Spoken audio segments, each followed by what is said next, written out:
pessoal! Sejam bem-vindos a mais um episódio do canal Você Consciência. Hoje vamos falar sobre a importância da educação digital no desenvolvimento de competências na gestão escolar. E para falar desse assunto, recebemos Maria Angélica, que é mestra e doutoranda em novas tecnologias digitais da educação pela Unicarioca.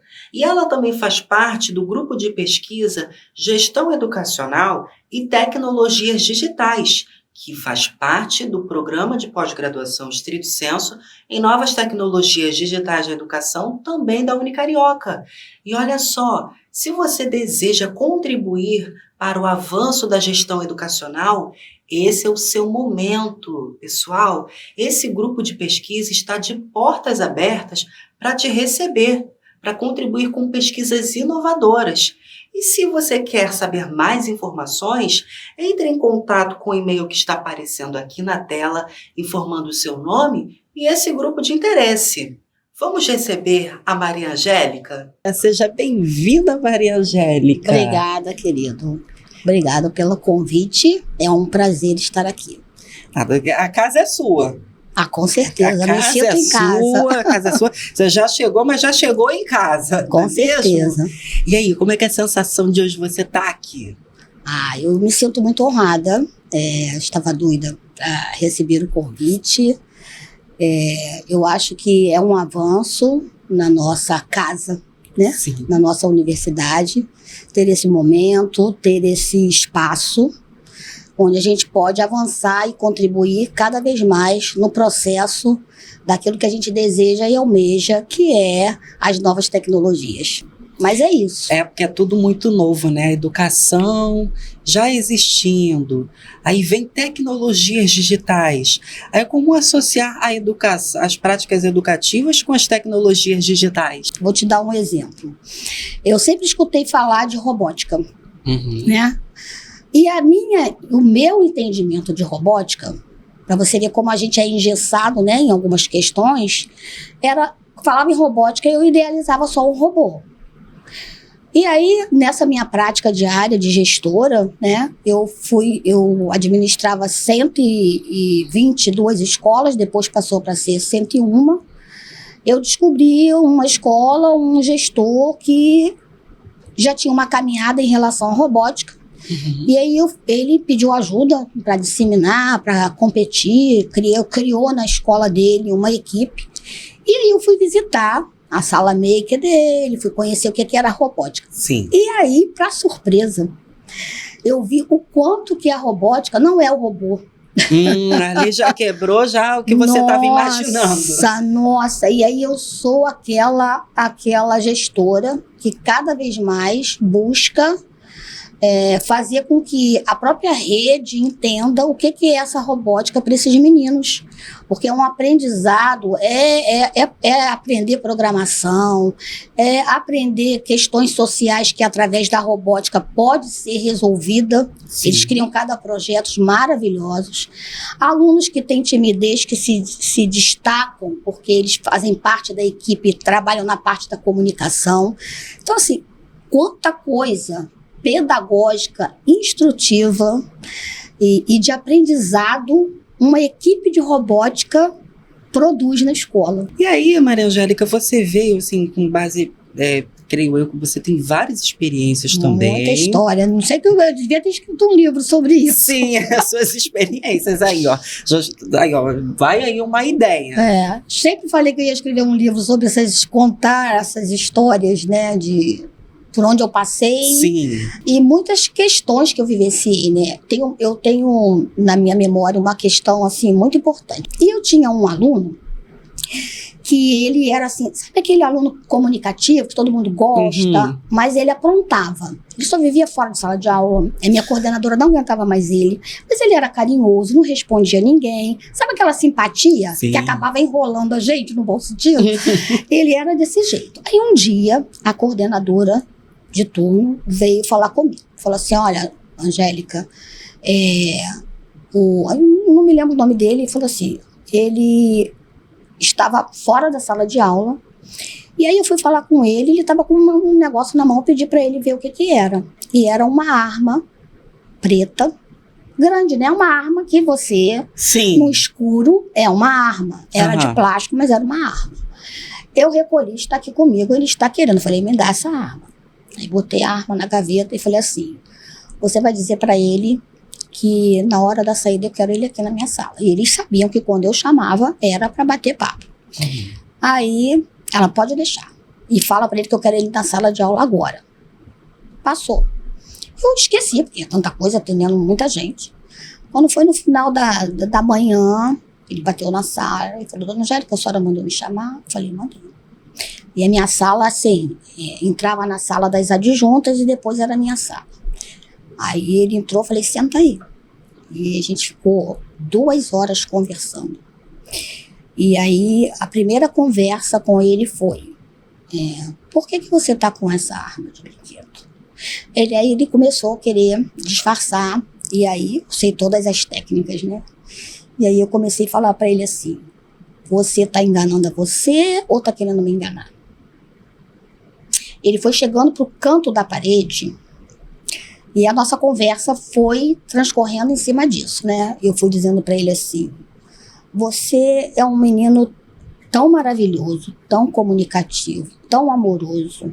Por que você está usando esse recurso? Aí ele se assustou, né? E era olho no olho.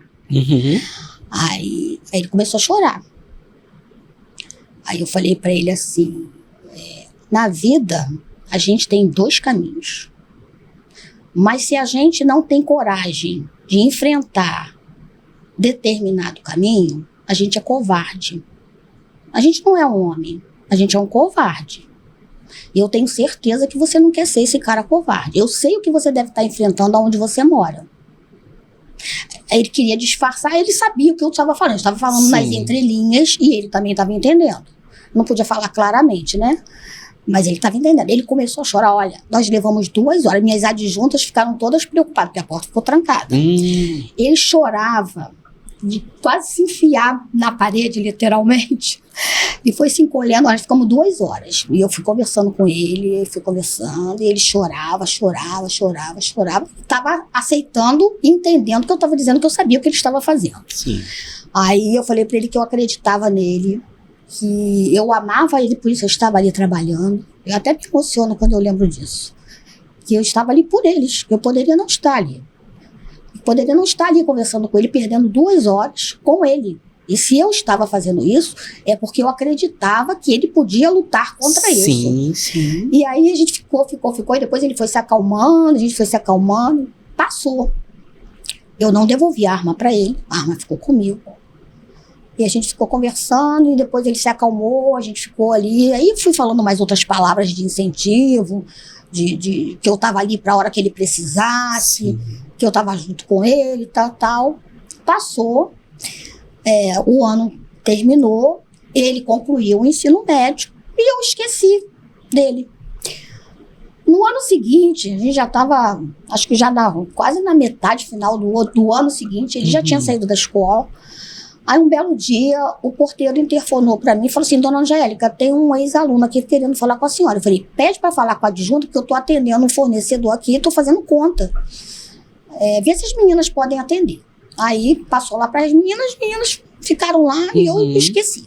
Terminei de atender o rapaz, aí daqui a pouco veio a minha adjunta e falou assim, Angélica, tem uma pessoa aqui que quer te ver. Eu falei, tá aqui no corredor. Era na porta da sala dela, que depois entrava para mim. Olha, eu chorei muito. Quando abri a porta, ele estava de roupa aquela roupa toda azul, como da Maria Aeronáutica. E prestando continência para mim na porta, com a roupa da Aeronáutica. Eu chorei muito. Imagino. Quer dizer, aquela conversa de 2 horas... gerou fruto. Exatamente. Então, assim, essa memória eu tenho até hoje. Tive outros casos, né, de outros alunos. Até aluno de 6º ano, uma vez veio conversar comigo. Então, assim, eu tenho muita história para contar. Então, por isso que eu sou apaixonada pela educação, pela essa parte da pedagogia, desses jovens. E é muito legal que faz esse link da gestão com esse lado humanista, sim. né? Porque ali você acreditou no potencial daquele estudante, né? E apesar, sim, das horas de conversa, essa troca, Sim. esse ouvir, gerou esse fruto. Sim. E, Maria, o que levou você a investigar essa temática na sua dissertação, a temática da gestão? Na sua dissertação, que inclusive o título é Instrumentos de Educação Digital para o Desenvolvimento de Competências da Gestão Escolar, um estudo nas escolas da Baixada Fluminense. E você foi orientada pelo professor Vitor e pela professora Luciane Conrado. E aí, o que motivou você? O que te inquietou para fazer essa pesquisa? Sim, exatamente por eu ser gestora dessas 101 escolas. Muita. E eu visito o chão da escola, né? Sim. Eu não sou aquela de ficar em gabinete. Eu visito mesmo a escola, eu oriento o diretor, isso aqui está errado, isso aqui tem que fazer assim, isso tem que ser desse jeito. E a gente que trabalha com gestão, a gente também analisa dados, né? Não tem um porquê você não analisar dados. Então, você analisa dados de proficiência.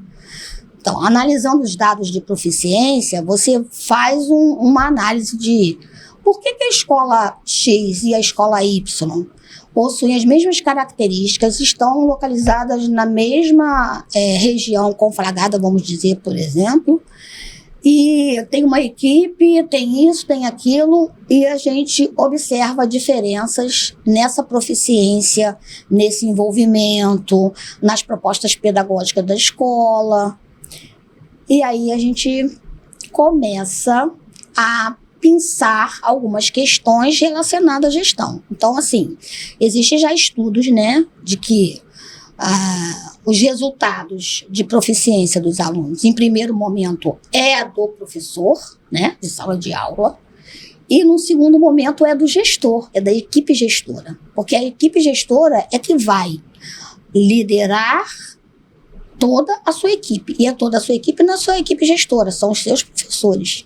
Então, se eu sou um gestor que eu não me aproprio do que o meu professor trabalha, de como está caminhando esse processo de ensino-aprendizagem, como estão meus resultados, o que a escola propõe de projeto, de proposta pedagógica, porque no mundo digital que a gente está hoje, mesmo o Brasil não estando tão avançado assim, a gente sabe que os nossos jovens não querem mais, naquela época que eu estudava, vamos dizer assim, né? Não vou nem dizer quantos anos atrás, que a gente era obrigado, entre aspas, porque hoje em dia a gente ainda tem a legislação que diz que precisa estar na escola, até uma faixa etária, é responsabilidade da família, mas a gente não tinha nada do que a gente tem hoje nesse mundo digital, que é celular, que é vídeo, que é cinema, que é isso, que é aquilo.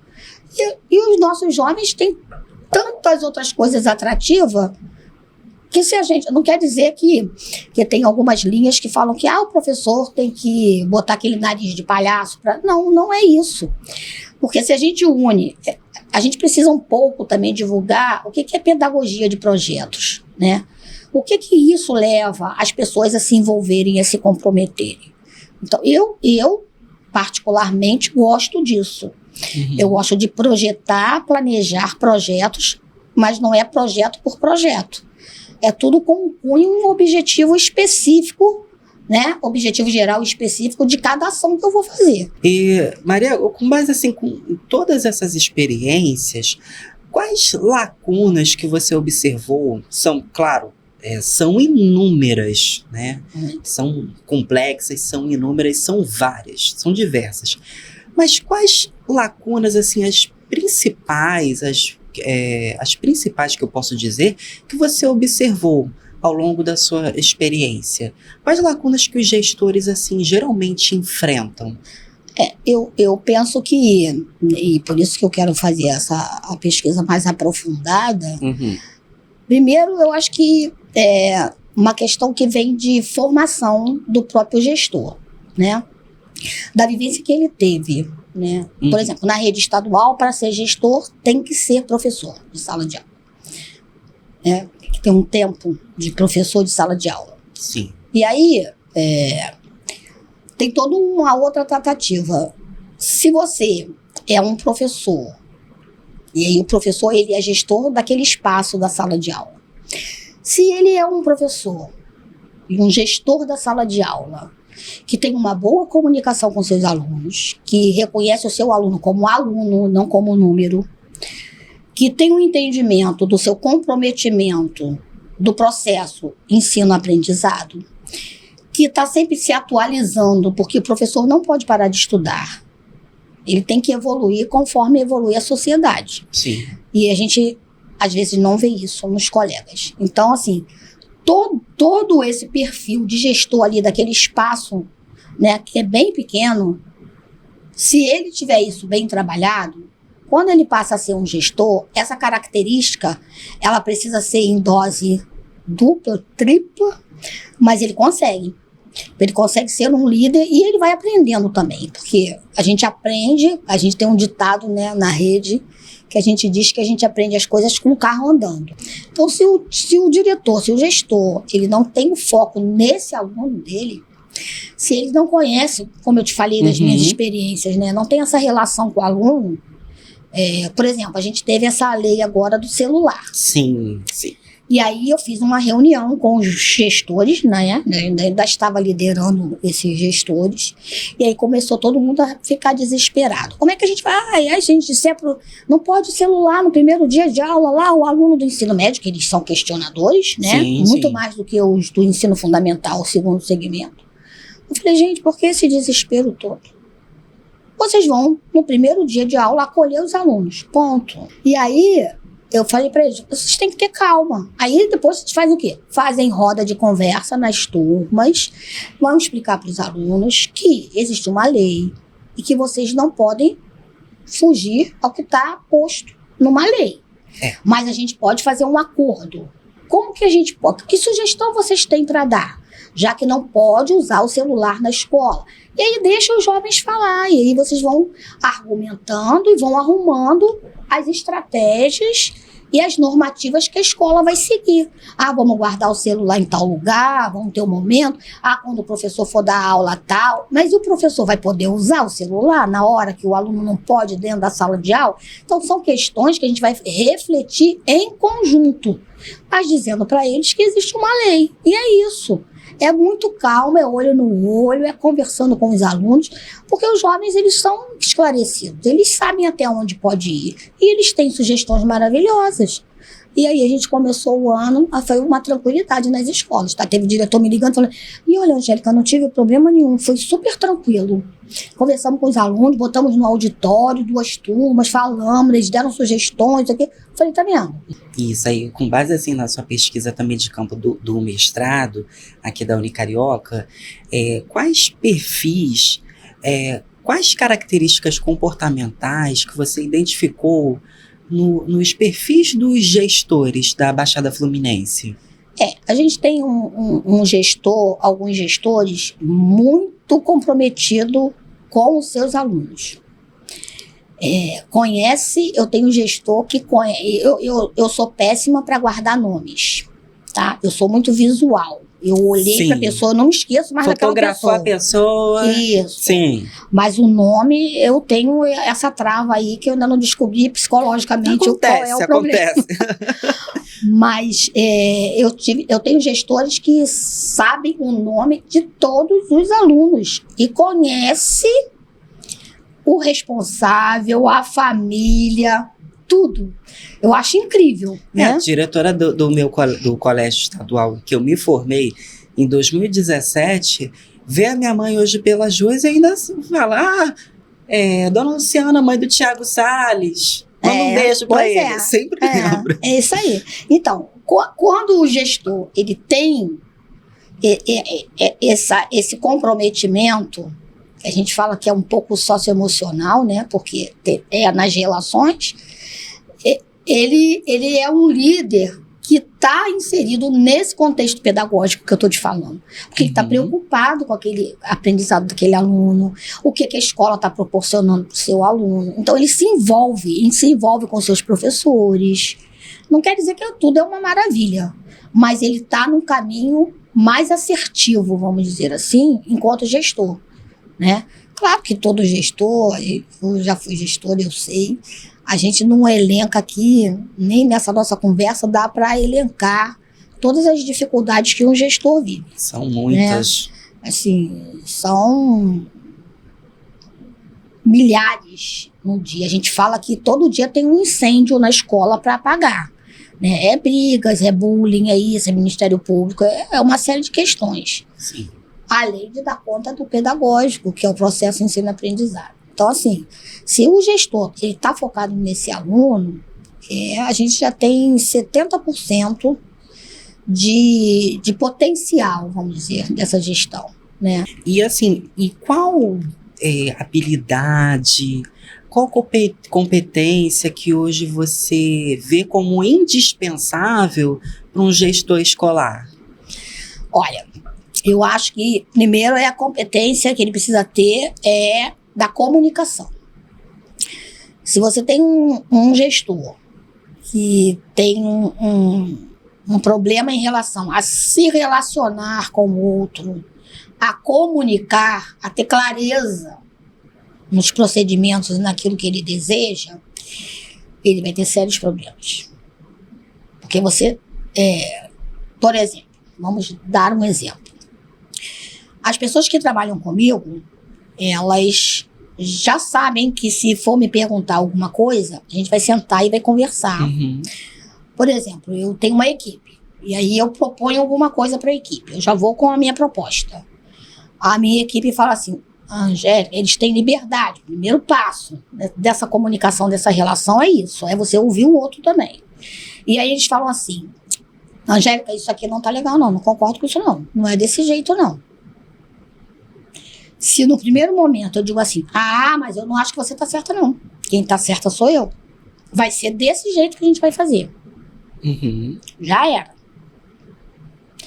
E aí você tem que fazer, mas por que eu tenho essa prática, né? Mas por que você acha que isso aqui não tá legal? Aí eu digo pra minha equipe, vocês têm que me convencer da ideia que vocês estão dando. Então, o contraponto daquilo que eu tô propondo. Aí a gente vai caminhando até a gente chegar no consenso. E muitas das vezes eu falo, realmente, vocês estão certos. Vamos seguir por esse caminho. Porque a gente precisa ter isso. Essa comunicação, ela precisa ser clara, aberta. Se a gente não tem isso, não vai. Por quê? Numa gestão, por exemplo, se o professor ele não confia no gestor, que não tem essa comunicação, essa clareza, ele nunca vai chegar para o diretor para falar o que ele está com problema, o que está acontecendo na escola.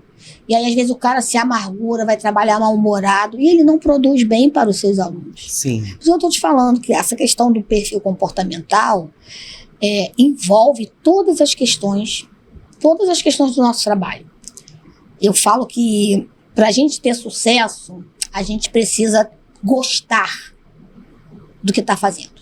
Se o cara não gosta, aí não tem perfil, não tem comunicação, nada funciona. E a comunicação ela é primordial, porque aí eu lembrei do exemplo que você citou lá atrás, que foi dos gestores ali com os alunos a respeito do celular. Sim. E que naquele momento ele foi resultado positivo. Então a gente vê que de fato essa questão da comunicação ela é primordial, não é mesmo?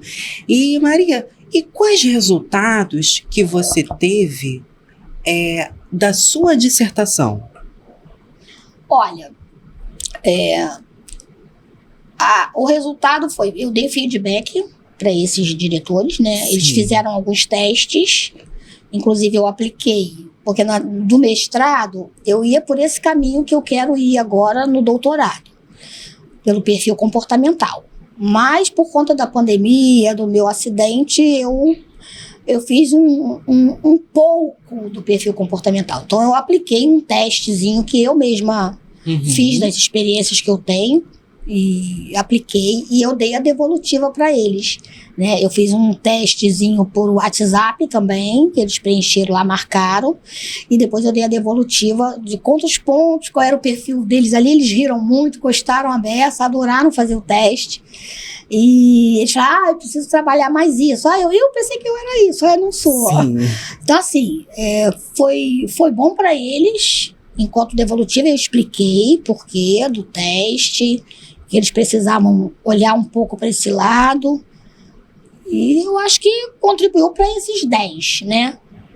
Por exemplo, eu fiz um evento ano passado, eu falo que eu trabalho com projetos, né? Então, quanto líder dessas escolas, eu fiz uma proposta, um projeto para melhorar a proficiência dos alunos em matemática, né? Que é nas análises dos dados, né? Que eu analiso os dados, eu vi que a gente precisava disso. Então, eu fiz um projeto de gamificação para a rede, para essas 101 escolas, e fiz uma reunião, apresentei o projeto para os diretores, mandei para eles a proposta, mas não perguntei se eles queriam ou não, né? Eu fiz o projeto e disse que o projeto ia acontecer.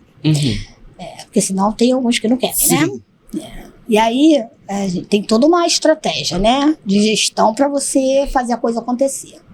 E aí, as escolas fizeram, durante um mês e pouco, essa gamificação com todas as turmas, iam tirando o vencedor de cada turma, que foram jogos de tabuleiro, dama, xadrez, batalha naval e dominó.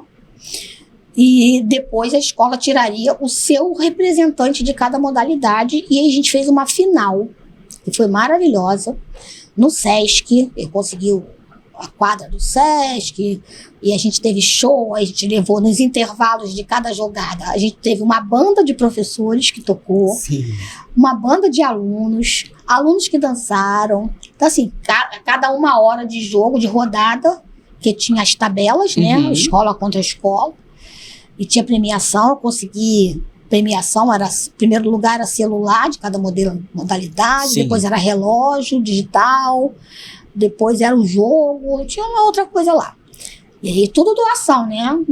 Eu virei pedinte, que eu falei para eles que eu virei pedinte, tudo eu consegui essas doações desses prêmios. E aí, no final desse evento, dessa final, eu fiz um formulário para os alunos responderem, e eu produzi um texto que foi publicado agora no Caderno Pedagógico, dessa modalidade de gamificação, qual é a importância da gamificação, qual foi o objetivo da proposta. Botei as respostas dos alunos lá, tabulei, né? E coloquei lá, e aí produzi o texto. E Maria, agora você está aí no doutorado da Unicarioca, o doutorado está fazendo muito sucesso, por sinal, e você está no grupo de pesquisa de gestão educacional. Sim. E aí, como é que está sendo essa experiência para você? A experiência está ótima, né? Mas eu gosto muito, eu acho que é um aprendizado, e aquilo que a Adriana até falou, que ela tem alunos que já terminaram o mestrado e continuam no grupo de pesquisa. Eu acho que essa troca, aquilo que eu te falei, né? Sim. Eu acho importante estar estudando, porque a gente está sempre trocando com o outro. O colega, às vezes, lê uma coisa que você não leu ainda, tem uma informação nova para você. Então, o grupo de pesquisa, ele nos ajuda, ainda mais que é aquilo que eu gosto, né? Que é gestão. Sim, então, assim, sim. Eu acho que eu vou ter muita contribuição dos colegas, e também vou poder contribuir também, né? Pela minha experiência, pela minha vivência de campo. Então, eu acho que a gente só tem a ganhar. Sim, sim. E a sua tese de doutorado vai seguir também por essa linha da gestão, não é mesmo? Sim. A gestão e perfil comportamental. Tem muita coisa ainda. Eu tenho que ver a questão da produção depois do material. Assim, as perguntas, as ações que eu vou fazer do material para produzir, para fazer essas análises, porque são análises profundas, ainda tenho que ler um pouquinho de psicologia também, para saber como que eu vou caminhar. Eu gosto muito desse lado, eu não sei porque eu não fiz psicologia, mas tudo bem, não deu Mas tempo está ainda. trazendo um pouquinho dela. Sim, Sim. Eu sempre gosto. Essa questão de relações, de lidar com o outro, a gente vai aprendendo, né? Eu acho que isso não tinha quando eu era mais nova, não. Eu acho que com o caminhar, com o tempo, né, de exercício, a gente vai aprendendo também. Até disse que para você que eu falo muito, né? Mas eu não falava nada quando eu era jovem. Então, assim, a gente vai mudando o nosso perfil Sim, também, né? sim, o tempo vai mudando. Maria, e eu tenho certeza, assim como eu já recebi aqui também outros alunos do doutorado que estão com as suas teses ainda em desenvolvimento, vou dizer para você a mesma coisa que eu disse para eles, que eu tenho certeza que lindos frutos você vai colher dessa pesquisa que vai impactar muitas pessoas. Ah, obrigada. Tenho certeza disso. A gente conta com isso, né? Sim, sim, sim. E agora a gente vai para qual quadro mesmo? Bate-bola, jogo rápido com quem? Com Maria Angélica. E aí, tá preparada? Não, mas vamos. Vamos, que é importante. É importante. Um livro para você é? As historinhas da vovó Angélica. Uma tecnologia digital para você, qual seria? Eu gosto muito da questão das ferramentas que a gente tem de gestão. Auxilia muito a todos nós que trabalham com gestão, né? Então, essa tecnologia só veio agregar ao nosso fazer cotidiano. Uma referência no mundo da educação é? Paulo Freire, né? Tem quem, né? Eu gostaria de que a educação fosse mais humana. Eu não tolero mentira e deboche. Maria Angélica por Maria Angélica. Eu sou mais eu. E essa é a Maria Angélica, com quem hoje tive o prazer de conversar. Pessoal, eu agradeço muito a todos vocês que assistiram esse vídeo até aqui agora. Obrigado também à nossa querida produção, que está fazendo de tudo e acontecendo por trás das câmeras. E também queria agradecer a Maria Angélica, porque só de você separar na sua agenda um horário para estar aqui com a gente já é uma honra. A honra é minha, né? Porque quando a gente pode compartilhar, né, algumas experiências, algumas falas, trocar com o outro, é um aprendizado, é um momento imperdível. Eu também adorei estar aqui com vocês, essa galera jovem que está aqui, né? Eu falo que eu adoro estar com os jovens, porque a gente absorve um pouco de energia. E isso é sempre bom, porque eu acho que dessa nossa conversa, Sim.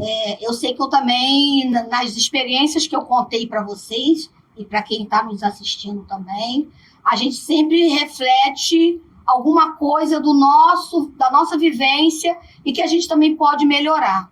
Né? Sim. Então, eu acho que é isso. Foi uma honra e eu tenho certeza que esse vídeo vai impactar muitas pessoas. E, pessoal, não se esqueçam de nos seguir nas nossas redes sociais. Estamos no Facebook, no Instagram, no TikTok, também no Spotify, com o mesmo usuário, @VocêConsciência. E para você que está assistindo esse vídeo aí do YouTube, não se esqueça de deixar aquele like, compartilhar esse vídeo e também comentar, porque a gente quer saber o que vocês estão achando desses episódios. Pessoal, essa foi a entrevista maravilhosa de hoje e até a próxima. Tchau, tchau. Tchau.